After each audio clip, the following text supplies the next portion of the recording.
XAI and Cursor just released a brand new product called Grokbot. Grokbot lets you create virtual agents that run 24/7. Each one gets its own virtual computer, so it can open websites, sign into your accounts, manage files, and do tasks the same way you would. In this video, I'll show you exactly how Grokbot works, what you can automate with it, where it still struggles, and whether I think it's actually worth paying for. The most important part of Grokbot is computer use. This isn't just an AI clicking around a browser. It's a full virtual computer with Chrome, a file manager, downloaded files, and its own operating system. It's all wired to a normal chat, so you message the bot, give it a task, and let it use the computer to get it done. Because that computer lives in the cloud, it doesn't need your machine at all. You can shut your laptop, walk away, and the bot keeps working in the background. You can also spin up multiple bots for different jobs. One doing research, one watching flight prices, one comparing prices across shopping sites. To get started, you download Grokbot from x.ai/bot. It installs as its own desktop app, not a website. There's a 1-week free trial, so you can test it without paying. But the trial is tight. During my testing, I hit the usage limit pretty fast, especially when I asked the bot to review a recorded demo. Creating a bot is simple. You hit the plus button, give it a name, add a short description of what you want it to do. From the name, it already suggests a few tasks. Once it gets its job, it opens its virtual computer and starts setting up. One thing worth knowing, the virtual computer and its browser look like they're shared across your bots. After I signed into my Google account, setting up one bot, the other bots could reach sites where I'd use that same login. It makes hopping between bots easier, but be careful which accounts and permissions you hand them. I built 3 bots to test it. The first, Jesse, I asked to find startups in India and San Francisco that raised seed funding in the last 2 months and pull the company names, founder names, funding amounts, locations, and dates. The second, Amo. I asked for the best flight prices from Delhi to Tokyo on the 15th of August, and it compared a bunch of flight sites and brought the options back.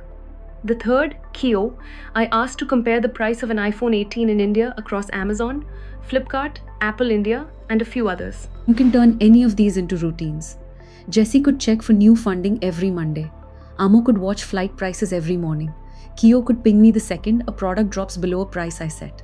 These routines run in the background, even when the app is closed. And Grokbot shows you the full instruction set, the schedule, and the past run history, so you can see exactly what your bot has been up to. Grokbot also lets you connect plugins. Click the plugins button in the bottom left, and you can hook up things like Gmail, Google Calendar, HubSpot, and a bunch of others. Connect Gmail, and a bot can read your unread emails or draft replies. Connect Google Calendar, and it can check your schedule or find a slot for a meeting. Connect HubSpot, and it can pull supported info straight from your CRM. Where Grokbot gets interesting is when the website has no good API or MCP at all. Because think about it. A huge chunk of the internet has no API and AI can just plug into. And even when there is one, it often won't let you do everything the actual website can. Grokbot gets around that by just using the website directly. It logs into an account, clicks through the pages, downloads files, and finishes the task through the normal interface. Claude Code and OpenAI codecs can drive a browser too, and honestly do more flexible work. But those usually run on your machine. You have to kick them off yourself, and they can't keep going in the cloud once your computer is off. Grokbot also keeps its files separate from your real computer. If the agent downloads, changes, or deletes something, that's happening inside the virtual machine, not on your personal laptop. Another handy one is Teach a Task. It starts a recording inside the virtual computer, and you do the task yourself while the bot watches. When you're done, it reviews the recording frame by frame and turns your actions into a reusable private skill you can run whenever you need. Great for something messy that's hard to write out. Instead of describing every click, you just show it once. But browser automation still isn't perfect. Grokbot can get confused, click the wrong thing, come back with half the info, or just get stuck, even on something simple. Prices change, research can miss things, and search results can mislead you. For anything complex, I'd record a demonstration first instead of expecting it to figure it all out. And I'd always require approval before letting a bot send an email, publish anything, book a flight, buy a product, or delete information. Other big one is the mobile app. Because everything runs in the cloud, all your bots and chats show up on your phone.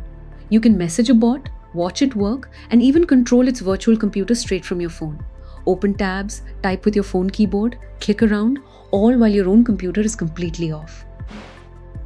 I don't think Grokbot is going to replace Claude Code or OpenAI Codex for building apps or deeper technical work. Where it really shines is monitoring web pages, checking prices on a schedule, collecting information, moving data between platforms, and repetitive tasks inside software you already use. So overall, I think Grokbot is a genuinely promising approach. Instead of waiting for every website to build an API or an MCP, it just lets an AI use a computer the way we do. And if that gets reliable enough, it could eventually automate almost anything you can do on a screen. But if you only want Grokbot, $200 a month is probably too expensive right now. Honestly, you can already get similar results with browser automation through tools like Claude Code or Codex. Grokbot's real edge is that its virtual computer runs 24/7 in the cloud and you can drive it from your phone. So my honest take? It's a step in the right direction, but I wouldn't recommend it to most people yet. Worth trying on the free trial, especially if you've got a specific repetitive task other tools can't automate. But until it gets more reliable or more affordable, I'd wait before paying for it. Follow GoVenture for more such AI updates.